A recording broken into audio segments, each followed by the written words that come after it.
Selection के लिए basically इन्होंने एग्जांपल दिया है कि अगर insurance company premium high set करती है तो फिर वही लोग जिनको पता होता है कि हमारा तो रिस्क ज़्यादा है वही लोग उसको सिलेक्ट करते हैं पॉलिसी को। दूसरे लोग जिनका रिस्क कम होता है वो सोचते हैं कि हम इतना हाई प्रीमियम नहीं दे सकते तो वो देते ही नहीं हैं, मतलब वो उस पॉलिसी को ऑप्ट ही नहीं करते। जो लोगों का रिस्क ज़्यादा होता है वही लोग ऑप्ट करते हैं, तो this is called adverse selection. ठीक है। मार्केट फॉर लेमन्स में क्या है बेसिकली, एक तरफ है अच्छी गाड़ियाँ जो ऑरेंजेस हैं जो कि 12,500 पर ओनर बेचने को तैयार है, उससे ज़्यादा पर भी ऑफ कोर्स बेचने को तैयार है, कम पे नहीं। लेमन्स जो है वो ख़राब गाड़ियाँ हैं, सेकंड हैंड वाली ख़राब वाली हैं जो 3,000 या उसके ऊपर में ओनर बेचने को तैयार है। बायर्स जो हैं वो ज़्यादा देने को रेडी हैं। बायर अच्छी वाली गाड़ी के लिए 16,000, ख़राब वाली के लिए 6,000 देने को रेडी है।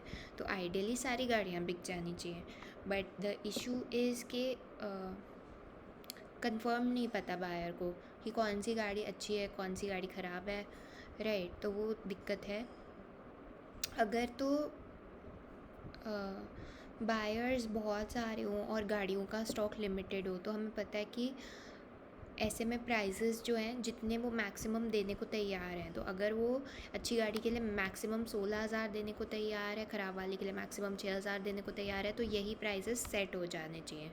क्योंकि डिमांड इतनी ज़्यादा है मार्केट में कि हर कोई प्राइस को बिड करता जाएगा अपनी मैक्सिमम विलिंगनेस टू पे तक, राइट।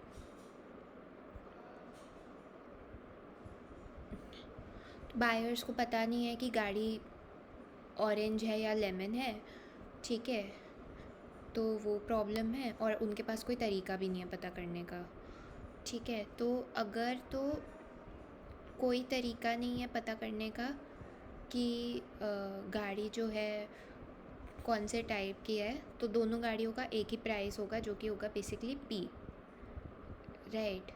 उस अलग अलग प्राइसेस क्यों होंगे जब उनको पता ही नहीं है कि कौन सी गाड़ी अच्छी है कौन सी ख़राब है, तो अलग अलग प्राइसेस प्रिवेल ही नहीं कर सकते, राइट। वो एक का ज़्यादा क्यों देंगे। तो अगर हम अज्यूम करें कि ऑरेंजेस जो हैं वो एफ़ फ्रैक्शन है गाड़ियों का और बचे हुए 1 - जितना फ्रैक्शन जो है वो लेमन्स है, और सबको पता है कि ये एफ़ और 1 - की क्या वैल्यू है, तो सबको पता है कि लेट्स से 20% गाड़ियाँ ख़राब हैं, बेकार वाली हैं, 80% अच्छी वाली हैं, ये सब चीज़ें जो हैं नोन फैक्ट है, सबको पता है। बायर्स को भी पता है एंड सेलर्स को तो ऑफ कोर्स पता ही होता है। तो एक्सपेक्टेड वैल्यू एक कार की कितनी है बेसिकली, जो एक बायर जो है वो पे करने के लिए रेडी है, 16,000 वो पे करने के लिए रेडी है if it's a good quality car, तो 16,000 इंटू एफ़ प्लस 6,000 वो पे करने के रेडी है if it's a bad quality car. तो इसको सॉल्व करेंगे तो दिस इज़ बेसिकली जितना एक्सपेक्टेड वैल्यू है कार का, राइट। जितना आप एक्सपेक्ट करते हो कि अच्छा गाड़ी का वर्थ इतना है, ठीक है, तो दिस इज़ गाड़ी का एक्सपेक्टेड वर्थ। अब अगर तो गाड़ी का एक्सपेक्टेड वर्थ उसके प्राइस से बड़ा हो तभी आप उसको ख़रीदने के लिए विलिंग हो, अदरवाइज़ आप विलिंग नहीं हो कि why would you want to pay a price जब उसका वर्थ ही उससे कम है, तब तो you would not want to pay, right. तो वो चीज़ है। Owner of a lemon is willing to sell it as long as the price exceeds its value to him, that is P is greater than 3,000।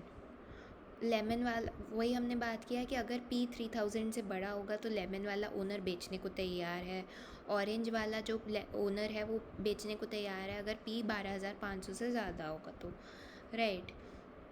तो अगर हम चाहते हैं कि दोनों तरह की गाड़ियाँ बिकें, लेमन्स भी बिकें ऑरेंजेस भी बिकें, तो उसके लिए एक तो प्राइस को 12,500 से बड़ा होना होगा, तभी ऑरेंज वाले सेलर्स जो हैं वो बेचेंगे, अदरवाइज़ वो बेचेंगे ही नहीं, है ना। तो पी को 12,500 से बड़ा होना होगा।